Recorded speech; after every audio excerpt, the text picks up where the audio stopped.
Hello प्यारे बच्चों, आज लेके आए हैं एक नया चैप्टर जिसका नाम है रासायनिक साम्य, इंग्लिश में कहते हैं केमिकल इक्विलिब्रियम। और ये चैप्टर नंबर 7 है 11th क्लास का। तो इसको समझने से पहले, रासायनिक साम्य क्या होता है इसको समझने से पहले हमें ये जानकारी होनी चाहिए कि आखिर अणु उत्क्रमणीय एवं उत्करणीय अभिक्रियाएं क्या होती हैं, तब इस चैप्टर को अगले हम सीख पाएंगे। ठीक है बेटा, तो देखो इंग्लिश में कहते हैं इरिवर्सिबल एंड रिवर्सिबल रिएक्शन। ये क्या होती हैं इसको समझने के लिए कुछ हम जनरल साधारण से उदाहरण लेते हैं, फिर इसकी बात करेंगे। जैसे कि बताओ आपको बनानी हो खिचड़ी, क्या बनानी हो खिचड़ी, तो आप दाल लेंगे, दाल प्लस चावल प्लस पानी, सब चीज़ डाल करके आप मतलब बहुत सारी चीज़ डालेंगे, मुख्य रूप से ये 3 चीज़ें होती हैं, डाल करके और आप डालेंगे खिचड़ी। क्या डालेंगे बेटा आप? खिचड़ी। खिचड़ी, ठीक है, खिचड़ी आपने बना ली। अब ये बताओ क्या खिचड़ी से दोबारा से दाल चावल पानी बना सकते हो जैसे थे वैसे के वैसे ही? नहीं बना सकते ना। तो ऐसी अभिक्रियाओं को हम कहते हैं अणु उत्क्रमणीय अभिक्रियाएं। क्या कहते हैं बेटा? अणु उत्क्रमणीय अभिक्रियाएं। अणु उत्क्रमणीय अभिक्रियाएं क्या होती हैं? वे अभिक्रियाएं जिनसे हम प्रोडक्ट तो बना सकें, लेकिन इन प्रोडक्ट से अभिकारक नहीं बना सकते। नहीं आ समझे बेटा? देखो, अभिक्रिया होने से पहले जो भी मटेरियल होता है ये कहलाता है अभिकारक। क्या कहलाता है? अभिकारक। और अभिक्रिया होने के बाद जो भी चीज़ बन के आती है वो कहलाती है उत्पाद। समझ में आ रही है बात? ठीक है, तो ऐसी अभिक्रियाएं जिनमें अभिकारक उत्पाद बनाते हैं, ऐसी अभिक्रियाएं जिनमें अभिकारक उत्पाद बनाते हैं लेकिन उत्पाद अभिकारक नहीं बना पाते। ठीक है, ऐसी अभिक्रियाओं को बेटा हम क्या कहते हैं? अणु उत्क्रमणीय अभिक्रियाएं कहते हैं। ठीक है, समझ में आया? क्योंकि दाल चावल से हम खिचड़ी बना सकते हैं लेकिन खिचड़ी से दाल चावल नहीं बना सकते। ऐसी अभिक्रियाओं को हम क्या कहते हैं? अणु उत्क्रमणीय अभिक्रियाएं कहते हैं। ठीक है, डिटेल से स्टडी करेंगे अणु उत्क्रमणीय और उत्करणीय के बारे में। और ये तो मैंने जनरल एग्जाम्पल दिया, अब थोड़ी केमिस्ट्री पे आ जाते हैं हम लोग। जैसे तो हम दोनों के बारे में स्टडी करने वाले हैं, पहले एक के बारे में स्टडी करेंगे। तो सबसे पहले हम बात करेंगे इरिवर्सिबल रिएक्शन की। इरिवर्सिबल, ठीक है बेटा, irreversible reaction. Irreversible reaction Hindi में कहते हैं इसको अणु उत्क्रमणीय अभिक्रिया। अणु उत्क्रमणीय अभिक्रिया, ठीक है, बहुत सरल है ये चैप्टर। अणु उत्क्रमणीय अभिक्रिया। अणु उत्क्रमणीय ऐसी अभिक्रियाएं होती हैं जिनमें रिएक्टेंट से प्रोडक्ट तो बन जाता है बट प्रोडक्ट से रिएक्टेंट नहीं बन पाता है। ऐसी अभिक्रियाओं को हम इरिवर्सिबल रिएक्शन कहते हैं। रिएक्टेंट मतलब अभिकारक। ठीक है बेटा, ऐसी अभिक्रियाएं जिनमें अभिकारक से प्रोडक्ट तो बन पाता है लेकिन वापस प्रोडक्ट से अभिकारक नहीं बन पाता, ऐसी अभिक्रियाओं को हम इरिवर्सिबल रिएक्शन कहते हैं। उदाहरण देखिएगा जरा, जैसे कि कैल्शियम कार्बोनेट। ठीक है बेटा, जैसे कैल्शियम कार्बोनेट खुले बर्तन में रखा हुआ है एकदम, ठीक है, कैल्शियम कार्बोनेट को तुम किसी बर्तन में, खुले बर्तन में रख करके गर्म करो तो हमें कैल्शियम ऑक्साइड प्राप्त होगा, प्लस CO2 फुर्र हो जाएगी, CO2 उड़ जाएगी। CO2 गैस है ना, तो ये बेटा ये क्या होता है? सॉलिड होता है, ये सॉलिड होता है लेकिन ये गैस फॉर्म में होता है, ये उड़ जाती है। ठीक है, ये गई उड़, बचा क्या? CaO बचा। अब बताओ क्या CaO से CaCO3 बना सकते हो? इम्पॉसिबल, असंभव, नहीं बन सकता। तो इस अभिक्रिया को हम कहेंगे, क्या कहेंगे बेटा? अणु उत्करणीय अभिक्रिया कहेंगे। वे अभिक्रियाएं जिनमें अभिकारक, इसको क्या कहते हैं बेटा? अभिकारक। अभिकारक क्या होता है? अभिक्रिया होने से पहले, इंग्लिश में कहते हैं रिएक्टेंट। ये कहलाता है उत्पाद। ये दोनों क्या कहलाते हैं? उत्पाद, या कहते हैं इसको प्रोडक्ट। ठीक है, तो ऐसी अभिक्रियाएं जिनमें रिएक्टेंट से प्रोडक्ट तो बन पाता है परंतु प्रोडक्ट से रिएक्टेंट नहीं बन पाता, ऐसी अभिक्रियाओं को हम क्या कहते हैं बेटा? अणु उत्करणीय अभिक्रियाएं कहते हैं। और ध्यान दें, ये अभिक्रियाएं एक ही दिशा में चलती हैं। एक ही दिशा का मतलब क्या है? एक ही दिशा का मतलब ये होता है कि रिएक्टेंट से प्रोडक्ट की तरफ तीर का साइन है। ठीक है, ये अभिक्रियाएं किधर चलती हैं? रिएक्टेंट से प्रोडक्ट की तरफ। ओके, तो इतना हम लिख लेंगे लिख लेंगे बेटा वे अभिक्रियाएं या वे अभिक्रियाएं वे अभिक्रियाएं वे अभिक्रियाएं जिनमें, ठीक है, ऐसी अभिक्रियाएं जिनमें जिनमें रिएक्टेंट से प्रोडक्ट तो बन जाता है लेकिन प्रोडक्ट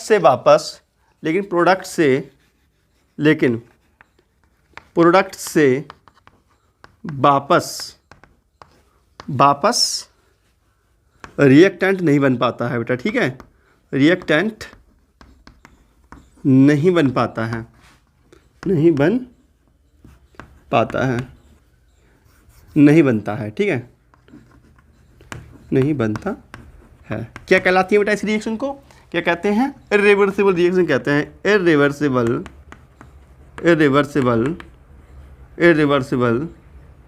रिएक्शन कहलाती हैं।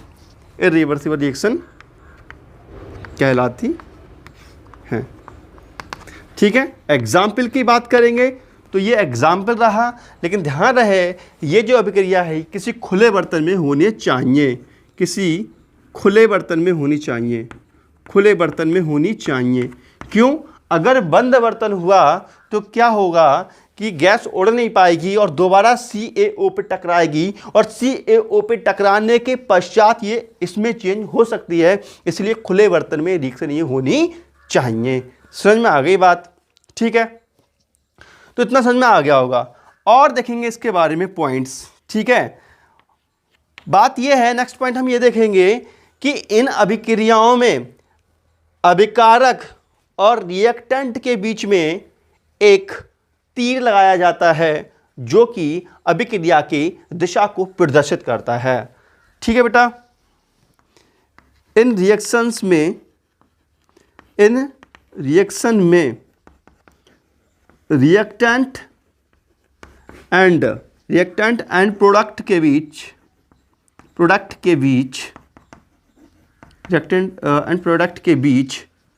एक तीर, ठीक है बेटा, एक तीर का चिन्ह बनाया जाता है, तीर का चिन्ह लगाया जाता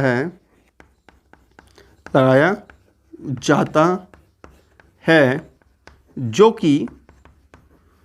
कि अभिक्रिया की दिशा को प्रदर्शित करता है, जो कि अभिक्रिया के दिशा को व्यक्त करता है। अभिक्रिया की दिशा क्या होती है बेटा? रिएक्टेंट से प्रोडक्ट की ओर, ठीक है। अभिक्रिया की दिशा क्या होती है? रिएक्टेंट से प्रोडक्ट की ओर। तो मुझे उम्मीद है कि आपको इरिवर्सिबल रिएक्शन बिल्कुल क्लियर हो गई होगी। बहुत सारे एग्जाम्पल दूंगा मैं आपके लिए, अभी चिंता ना करो बेटा, बहुत अच्छे से समझ में आने वाला है आपको ये चैप्टर, ठीक है। चलो और भी बात करते हैं इसके बारे में। जैसे मैंने अभी आपको दिया CaCO3, जैसे मैंने अभी आपसे कहा बेटा CaCO3 जब इसको हम हीटेड करते हैं तो ये CaO में चेंज हो जाता है और CO2 में चेंज हो जाता है। इसे हम कहते हैं, क्या कहते हैं इस रिएक्शन को? इसे हम कहते हैं अनुउत्कर्षणीय अभिक्रिया। लेकिन ये वो खुले बर्तन में होनी चाहिए, इस बात का ध्यान रखेंगे, ठीक है। ये अभिक्रिया, इस अभिक्रिया में प्रोडक्ट, ठीक है बेटा, ये क्या है? रिएक्टेंट, ये क्या है? रिएक्टेंट, और ये है प्रोडक्ट। इस अभिक्रिया में रिएक्टेंट और प्रोडक्ट के बीच में एक तीर का साइन लगाया जाता है जो कि अभिक्रिया की दिशा को व्यक्त करता है, ठीक है। नेक्स्ट बात देखेंगे इसमें, ये अभिक्रिया अग्र दिशा में होती है, फॉरवर्ड होती है, मतलब पश्च नहीं होती, सिर्फ एक ही दिशा में, अग्र दिशा में ही होती है, ठीक है। यह अभिक्रिया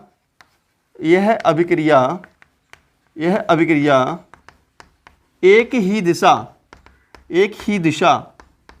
ठीक है, एक ही दिशा। कौन सी दिशा बेटा? अग्र दिशा,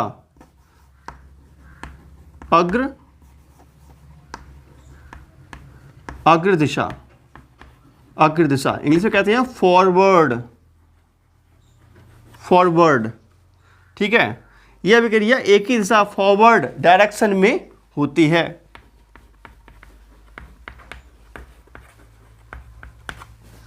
नेक्स्ट पॉइंट, ये जो अभिक्रिया है, ठीक है, ये अभिक्रिया खुले बर्तन में ही होती है, हम बंद बर्तन में इसको नहीं कराते हैं, ठीक है, क्योंकि अगर बंद बर्तन में कराते हैं तो यहां पर दूसरी रिएक्शन जो है उत्कर्णीय अभिक्रिया वो होने के चांस रहते हैं। खैर, पहले हम उत्कर्णीय अभिक्रिया को पहचान लेते हैं, समझ लेते हैं। उत्कर्णीय अभिक्रिया को समझने के बाद फिर से हम दोनों के बारे में डिस्कशन करने वाले हैं। चलो अब देखते हैं कि आखिर उत्कर्णीय अभिक्रिया क्या होती है बेटा, ठीक है। चलो उत्कर्णीय पे ध्यान देते हैं। उत्कर्णीय अभिक्रिया, रिवर्सिबल रिएक्शन, रिवर्सिबल रिएक्शन, ठीक है बेटा। उत्कर्मणीय अभिक्रिया बहुत इंपॉर्टेंट चैप्टर है ये आपके कंपटीशन लेवल के लिए। उत्कर्मणीय अभिक्रिया वे अभिक्रियाएं जिनमें रिएक्टेंट से प्रोडक्ट तो बनता ही बनता है, लेकिन प्रोडक्ट पुनः रिएक्टेंट में चेंज होता है। ऐसी अभिक्रियाओं को हम क्या कहते हैं बेटा? ऐसी अभिक्रियाओं को हम उत्क्रमणीय अभिक्रियाएं कहते हैं। उदाहरण देखिएगा, जैसे कि मैंने अभी आपको बताया, ठीक है, मैंने अभी आपको बताया कि जैसे कि कैल्शियम कार्बोनेट है, ठीक है, ये कैल्शियम कार्बोनेट है, इसको आप क्या काम करेंगे, इसको आप हीटेड करेंगे तो यहाँ से बनना स्टार्ट होता है। क्या बनना स्टार्ट होता है बेटा? CaO प्लस CO2, ये गैस बनती है, ये उड़ना स्टार्ट करती है। क्या बनती है? ये गैस बनती है जो कि उड़ना स्टार्ट करती है। परंतु इसको अगर हम बंद बर्तन में करा दें, अगर इसको हम बंद बर्तन में करा दें तो क्या होगा? तो क्या होगा, ये CaO और ये गैस आपस में क्रिया करते हैं और फिर से ये CaCO3 बनाना प्रारंभ कर देते हैं। ये इस तरीके से ये इसको बनाना प्रारंभ कर देते हैं। इस साइन को कहते हैं रिवर्सिबल साइन या उत्क्रमणीय चिन्ह, ठीक है। जो अभिक्रिया हमने पहले दिखाई थी, पहला हमने साइन दिखाया था, ये कहलाती है अग्र दिशा में अभिक्रिया, इसमें कहते हैं फॉरवर्ड रिएक्शन, ठीक है। और जो ऐसे होती है ये, इसको बोलते हैं पश्च दिशा, ठीक है। मैं इसको डिटेल समझा देता हूँ। देखो ये होता है अग्र दिशा, क्या कहते हैं इसको? हम कहते हैं अग्र दिशा, ठीक है, अग्र दिशा, अग्र दिशा, ठीक है। इंग्लिश में कहते हैं फॉरवर्ड, फॉरवर्ड, ठीक है, या अग्र अभिक्रिया कह दो, ठीक है, अग्र दिशा कह लो या अग्र अभिक्रिया कह दो। ये है बेटा अग्र अभिक्रिया, अग्र अभिक्रिया, ठीक है, कहते हैं फॉरवर्ड, फॉरवर्ड रिएक्शन। ये कौन सी है बेटा? ये है फॉरवर्ड रिएक्शन, ठीक है। और ऐसा चिन्ह होता है पीछे के लिए, इसको बोलते हैं बैकवर्ड रिएक्शन। बहुत लंबा चिन्ह नहीं हो गया? अच्छा ये है बहुत लंबा हो गया ना चिन्ह। देखो ये है फॉरवर्ड और ये पीछे के लिए होता है, ये इसको बोलते हैं बैकवर्ड रिएक्शन या पश्च अभिक्रिया, पश्च अभिक्रिया, ठीक है। बैकवर्ड, बैकवर्ड रिएक्शन, ठीक है।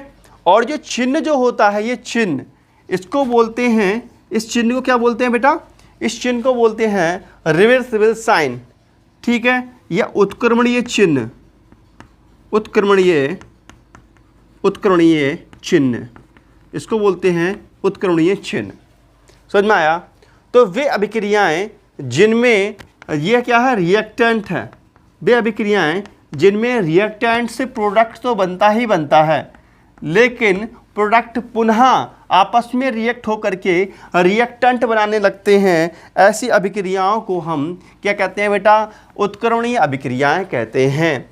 इनमें रिएक्टेंट एंड प्रोडक्ट के बीच में जो साइन लगाया जाता है उसको हम उत्क्रमणीय चिन्ह कहते हैं, और जो पहले जो अभिक्रिया हमने दिखाई है अर्ध एरो द्वारा उसको बोलते हैं हम फॉरवर्ड रिएक्शन, और जो हमने नीचे को दिखाया है आधा एरो उसको बोलते हैं हम बैकवर्ड रिएक्शन। ठीक है, तो हम लिखेंगे इसमें वे अभिक्रियाएं या ऐसी अभिक्रियाएं, वे अभिक्रियाएं जिनमें रिएक्टेंट से प्रोडक्ट बनता है, जिनमें रिएक्टेंट से प्रोडक्ट बनता है और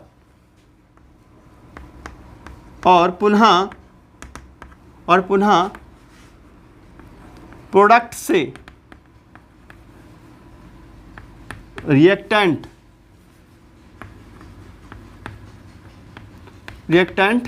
बनने लगता है। ऐसी अभिक्रियाओं को मुझे लगता है क्या कहलाती हैं बेटा? लगता है क्या कहलाती हैं ये रिएक्शन?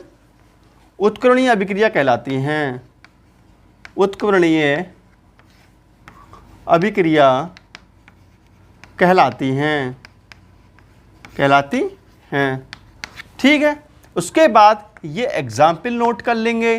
ठीक है, और इसको जो है इसको भी आप कहीं बक्सा बना करके इसको भी लिख लेना, इस चीज़ को मैं समझाया है। और एग्जाम्पल देख लो एक आध। देखो बेटा, जैसे कि H2, ठीक है, H2 और I2 दोनों कंबाइन होते हैं और बनता है 2HI। ठीक है, तो ये बनता है। उसके बाद क्या होता है कि जो HI होता है ये फिर से इसमें कन्वर्ट होने लगता है।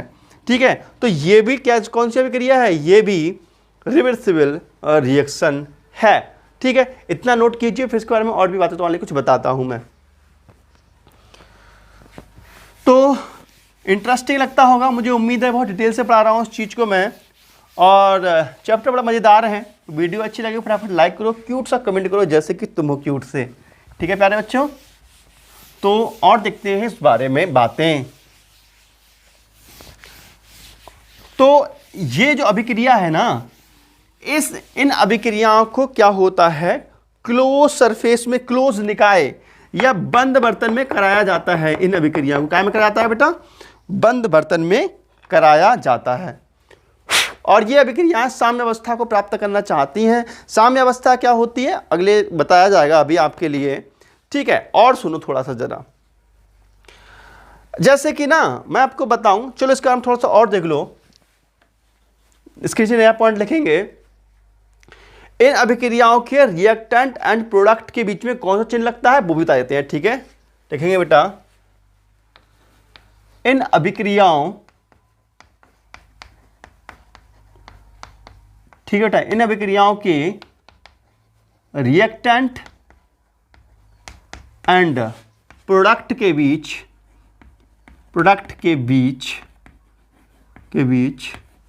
उत्क्रमणीय चिन्ह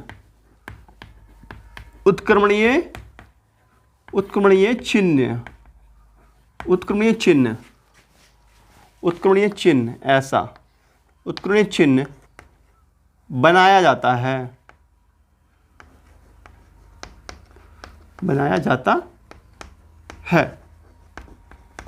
ठीक है, नेक्स्ट पॉइंट, ये अभिक्रियाएं दोनों दिशाओं में होती हैं। कौन कौन दिशाएं बेटा? अग्र दिशा और पश्च दिशा, मतलब forward reaction and backward reaction. ठीक है, ये अभिक्रियाएं या रिवर्सिबल रिएक्शन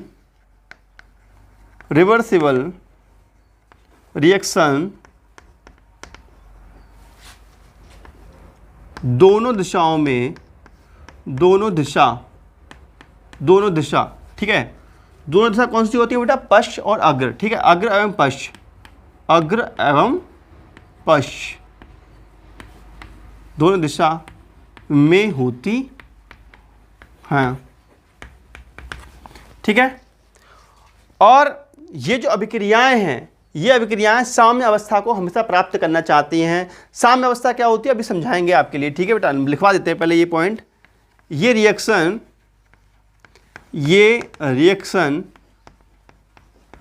साम्य अवस्था को प्राप्त करना चाहती हैं, ठीक है। देखो मैं आपको बताऊं बेटा, देखो जैसे कि मान लीजिए एक साइड रिएक्टेंट है और एक साइड प्रोडक्ट है, ठीक है, रिएक्टेंट है और प्रोडक्ट है, तो एक ये होगा, ये जो इसका जो स्पीड होगा, वेग होगा, ये इसको बोलते हैं RF, ठीक है, रेट ऑफ फॉरवर्ड रिएक्शन, मतलब अग्र अभिक्रिया का वेग। RF क्या है बेटा? अग्र अभिक्रिया का वेग। और ये होता है, ये साइन होता है, ये होता है RB, इसका होता है रेट ऑफ बैकवर्ड रिएक्शन। मतलब बात ये है पश्च अभिक्रिया का वेग, ये क्या होता है? ये होता है अग्र अभिक्रिया का वेग, ये क्या होता है? पश्च अभिक्रिया का वेग। तो वह समय, उस समय को साम्य अवस्था कहते हैं जिस समय पर ये अग्र अभिक्रिया का वेग और पश्च अभिक्रिया का वेग बराबर हो जाता है। मतलब RF इक्वल टू RB जब हो जाता है तो इसको हम बोलते हैं साम्य अवस्था, ठीक है। अभिक्रिया की वह अवस्था जिसमें अग्र अभिक्रिया का वेग और पश्च अभिक्रिया का वेग बराबर हो जाता है, साम्य अवस्था कहलाती है। इसको बाद में अच्छे से पढ़ाएंगे, पहले अभी काम चाहो मैंने आपको समझा दिया है। ये रिएक्शंस जो होती हैं साम्य अवस्था को प्राप्त करना चाहती हैं, ठीक है, बात समझ में आ रही है। और ये रिएक्शन कभी भी पूर्ण नहीं हो पाती हैं। कैसे नहीं हो पाती हैं? जैसे मान लीजिए रिएक्टेंट से बेटा प्रोडक्ट बना, लेकिन प्रोडक्ट क्या है? प्रोडक्ट फिर से रिएक्टेंट में चेंज हो रहा है, तो बताओ ये अभिक्रिया कैसे कंप्लीट हो जाएगी? तो ये अभिक्रियाएं कभी भी पूर्ण नहीं हो पाती हैं, ठीक है बेटा। ये रिएक्शन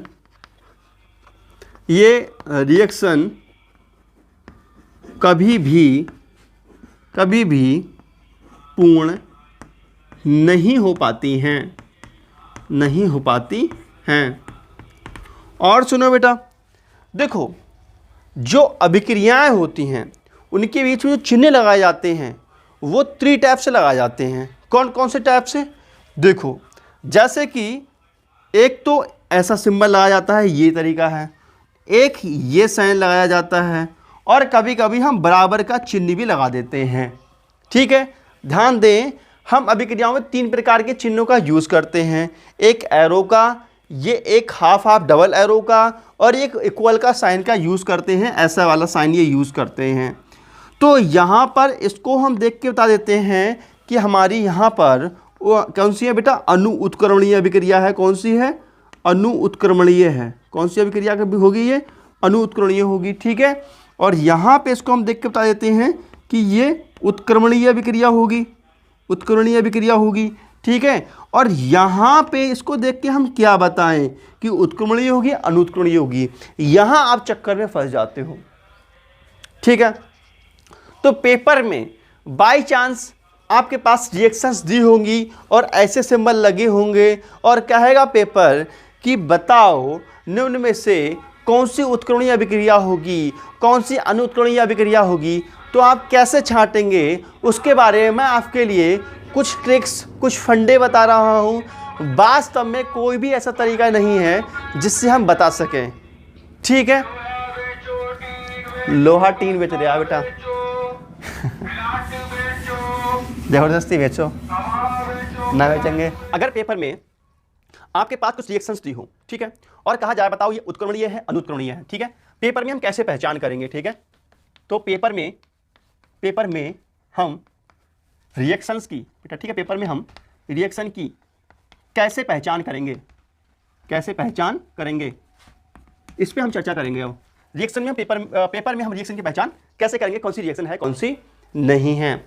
तो मैं आपको बता दूं, किसी भी अभिक्रिया में प्रोडक्ट के साथ में अगर एक गैस अलग होती हो, ठीक है, प्रोडक्ट के साथ में गैस अलग होती हो और वो अभिक्रिया खुले बर्तन में होती हो, तो वहां पर जो अभिक्रिया होगी वो कौन सी होगी बेटा? वो अणु उत्क्रमणीय होगी। तो सबसे पहले हम अणु उत्क्रमणीय की पहचान करना सीखते हैं बेटा। अणु उत्क्रमणीय अभिक्रिया, अणु उत्क्रमणीय की पहचान करना सीखेंगे। ठीक है, तो कैसे पहचान करेंगे कि यदि इसमें जो प्रोडक्ट है, ठीक है, इसमें प्रोडक्ट जब प्रोडक्ट गैस के रूप में या, ठीक है, जब प्रोडक्ट एक हो या एक से अधिक, ठीक है, जब प्रोडक्ट गैस के रूप में या अवक्षेप के रूप में प्राप्त हो,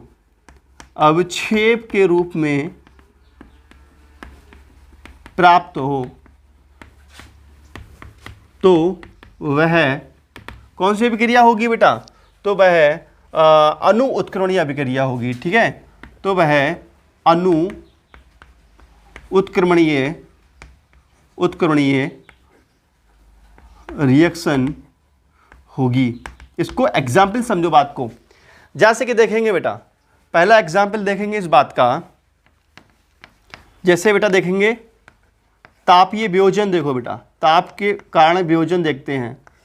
तापीय वियोजन जैसे कि कैल्शियम कार्बोनेट था, ठीक है, इसको हमने हीटेड किया तो हुआ क्या? CaO प्राप्त हुआ, सॉलिड स्टेट में है, और यहाँ पे हमें CO2 प्राप्त हुआ जो कि गैस स्टेट में है। और अगर हमारा खुला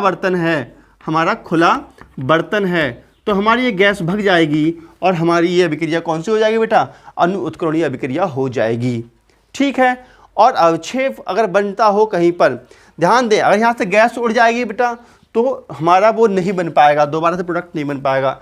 अगर अवक्षेप कहीं पर बन जाए तो भी हमारा दोबारा प्रोडक्ट नहीं बन पाएगा। तो ऐसी अभिक्रियाओं को हम क्या कहेंगे? उत्क्रमणीय अभिक्रियाएं कहेंगे।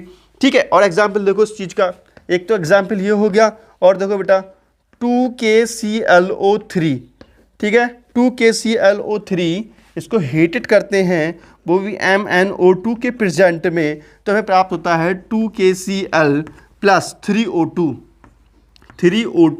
ये भी भग जाता है, ये भी खुले बर्तन में होनी चाहिए तभी भग पाएगा, अन्यथा नहीं भग पाएगा। ठीक है, यदि यही अभिक्रिया बंद बर्तन में करा दें, ठीक है, यदि यही अभिक्रिया बंद बर्तन में करा दें तो ये रिवर्सिबल रिएक्शन कहलाएगी, इस बात को याद रखेंगे। ठीक है, चाहो तो नोट लिख लेना, यदि यही अभिक्रिया हम बंद बर्तन में कराएं तो ये रिवर्सिबल रिएक्शन में चेंज हो जाएगी। दूसरा तरीका बेटा देखेंगे, दूसरी उदासीनीकरण अभिक्रियाएं हैं, इनकी हम पहचान कैसे करेंगे बेटा? उदासीनीकरण अभिक्रिया, जो उदासीनीकरण अभिक्रियाएं होती हैं इनमें अगर स्ट्रॉन्ग एसिड है, ठीक है, अगर बेटा स्ट्रॉन्ग एसिड है, जैसे HCl हो गया, ये स्ट्रॉन्ग एसिड है, अगर स्ट्रॉन्ग एसिड है और स्ट्रॉन्ग ही बेस है, बेस मतलब स्ट्रॉन्ग ही क्षारक है। ठीक है, जैसे कि हम ले लेते हैं strong acid, strong base KOH, ये दोनों स्ट्रॉन्ग हैं, प्रबल हैं, प्रबल अम्ल, प्रबल क्षारक अगर हैं तो जो भी यहाँ पर KCl बन के आएगा, KCl प्लस पानी निकलेगा, यहाँ पर ये पानी निकला तो यहाँ पर ये जो रिएक्शन होगी ये होगी अणु उत्क्रमणीय रिएक्शन। ठीक है, तो इसमें शर्त क्या है? स्ट्रॉन्ग एसिड स्ट्रॉन्ग बेस होना चाहिए। ठीक है, स्ट्रॉन्ग एसिड और स्ट्रॉन्ग बेस होना चाहिए तभी ये रिएक्शन होगी। अगर यहाँ पर एक भी चीज़ वीक हो गई तो समझ लेना रिएक्शन चेंज हो जाएगी, तुरंत रिवर्सिबल हो जाएगी। ठीक है, एंड लास्ट देखेंगे बेटा तीसरा पॉइंट, तीसरा है अवक्षेपण अभिक्रिया या डबल डिस्प्लेसमेंट रिएक्शन। आपको पता है डबल डिस्प्लेसमेंट रिएक्शन में क्या होता है? अवक्षेप बनता नहीं बनता है, आप लोगों को याद होगा 10th क्लास का शायद। और जब अवक्षेप बनता है तो ऐसी अभिक्रियाओं को कहते हैं, क्या कहते हैं बेटा? अणु उत्क्रमणीय अभिक्रियाएं कहते हैं। ठीक है, देखते हैं थर्ड टाइप का, अवक्षेपण अभिक्रिया, अवक्षेपण रिएक्शन, अवक्षेपण अभिक्रिया। ठीक है बेटा, अवक्षेपण अभिक्रिया में देखो बेटा AgNO3 प्लस HCl, इनका रिएक्शन करा देते हैं। ठीक है बेटा, तो देखो क्या बनता है, HgCl बन जाएगा सिल्वर क्लोराइड। आपको याद होगा ये अवक्षेप की फॉर्म में होता है, 10th क्लास में पढ़ा था आपने। ठीक है, उसके बाद क्या बना बेटा, देखो AgCl, ठीक है, और यहाँ से बनेगा KNO3, ठीक है, HNO3 बन जाएगा बेटा। यहाँ क्या बन जाएगा बेटा, HNO3 नाइट्रिक एसिड। ठीक है, देखो AgCl निकल गया, बच गया HNO3 ये नाइट्रिक अम्ल बन गया। ठीक है, तो यहाँ पर आप देखेंगे AgCl जो है ये नीचे बैठ जाता है परख नली में, नीचे चिपक जाता है। जैसे परख नली होती है ना, इसमें AgCl जो है, AgCl चिपक जाता है, तो दोबारा से हमारा जो था वो नहीं बन पाता है। तो ऐसी अभिक्रियाएं क्या कहलाती हैं, अणु उत्कर्णीय अभिक्रियाएं कहलाती हैं। और देख लेंगे बेटा, VaCl2 plus sulphuric acid H2SO4, इसमें रिएक्शन करा देंगे तो ये हो जाता है VaSO4 जो कि अवक्षेप होता है, प्लस क्या होगा बेटा, 2HCl।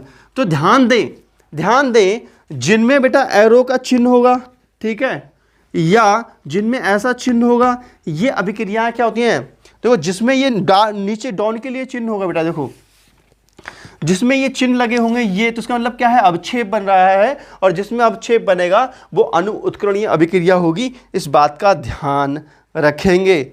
ठीक है, और जितने भी आपकी वो अभिक्रियाएं होती हैं एस्टरीकरण, आपने 10th क्लास में एस्टरीकरण पढ़ा होगा, एक टॉपिक एस्टरीकरण पढ़ा होगा। जहाँ पे भी एस्टरीकरण दिख जाए बेटा तो वहाँ पे समझ जाना कि वो अभिक्रिया कौन सी है बेटा, एस्टरीकरण। ठीक है, जो एस्टरीकरण होती है वो वियोजन होती है, खैर इसको छोड़ो, एस्टरीकरण नहीं होती।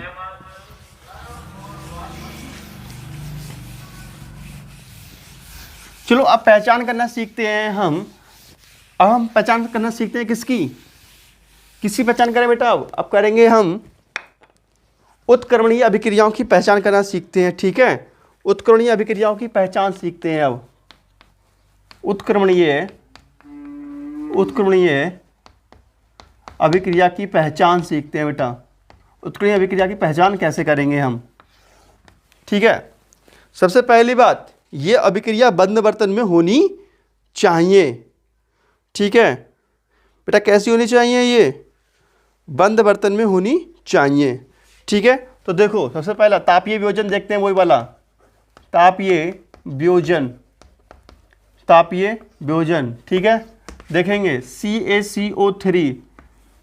ठीक है बेटा, अगर हम इसको खुले बर्तन में करा रहे हैं तो क्या होगा, ठीक है, बंद बर्तन में करा रहे हैं तो क्या होगा, CaO और CO2। ठीक है, और यहाँ पे ये कैसा है बेटा, ये बंद बर्तन में है, बंद बर्तन में, तो CO2 उड़ेगी और ढक्कन पे लग करके फिर से नीचे आएगी, रिएक्ट करेगी और CaCO3 बनना स्टार्ट हो जाएगा। तो ये है आपकी रिवर्सिबल रिएक्शन।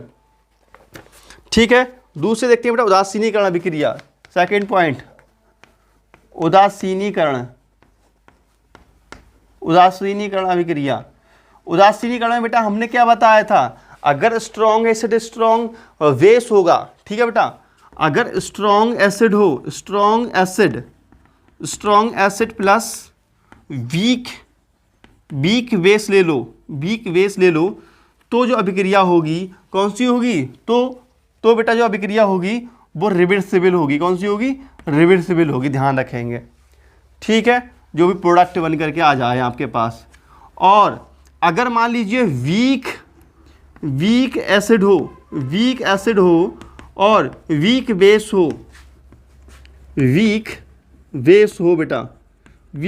हो तो भी आपकी रिवर्सिबल अभिक्रिया होगी। ठीक है, लेकिन दोनों स्ट्रॉन्ग ले लोगे तो कौन सी हो जाएगी बेटा, तो हो जाएगी आपकी अणु उत्क्रमणीय अभिक्रिया। ठीक है, इस चीज को ऐसे देख सकते हो बेटा, देखो वीक एसिड की पहचान कैसे, देखो वीक एसिड कौन से होते हैं, जो कार्बनिक होते हैं, जिसमें कार्बन होता है, ऐसे एसिड वीक एसिड होते हैं। देखो जैसे कि CH3COOH सिरका है, इसमें देखो कार्बन प्रेजेंट है नहीं है, ये सिरका है। ठीक है, सिरका है, इसकी अभिक्रिया हम करा दे रहे हैं KOH से। ये क्या है, स्ट्रॉन्ग बेस है और ये क्या है बेटा, ये वीक एसिड है। अब दोनों की रिएक्शन होगी तो क्या होगा, तो CH3COOK, CH3COOK प्लस पानी निकल आई है, ये पानी रहा।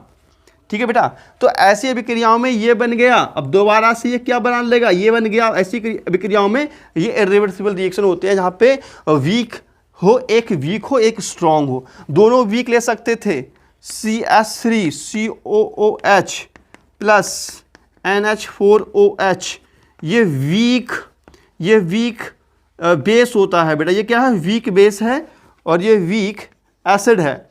तो क्या होगा, यहाँ पर भी इरिवर्सिबल का साइन लगेगा और बनेगा CH3COONH4 प्लस पानी।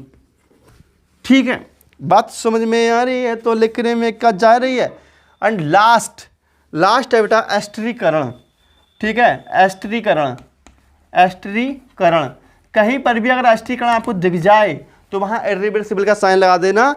एस्टरीकरण का मतलब क्या होता है बेटा, एस्टरीकरण का मतलब होता है ओइक एसिड और अल्कोहल की रिएक्शन। आपको 10th क्लास का याद आता होगा, बहुत पढ़े होगे आप इसके बारे में, मैंने बहुत तुम लोगों को पीटा है, तुम लोगों को याद होगा। RCOOH प्लस R-OH, इसकी जब हम रिएक्शन कराते हैं तो रिवर्सिबल का साइन लगेगा और बनता है यहाँ पर RCOOR- प्लस HOH, अर्थात वाटर मॉलिक्यूल्स निकल जाता है यहाँ पर। ठीक है, तो इस प्रकार आप इनमें अंतर कर सकते हैं। और इसका नेक्स्ट का पढ़ेंगे, इसका अगले का पढ़ेंगे हम नेक्स्ट वीडियो में। वीडियो बहुत मेहनत से पढ़ाया है बेटा, अच्छी लगी हो तो कर दीजिए लाइक, शेयर कर दीजिए, सब्सक्राइब और क्यूट सा प्यारा सा कमेंट कीजिए जैसे हो आप। तो मिलते हैं नेक्स्ट वीडियो में, तब तक नमस्कार, जय हिंद, वंदे मातरम, बाय बाय।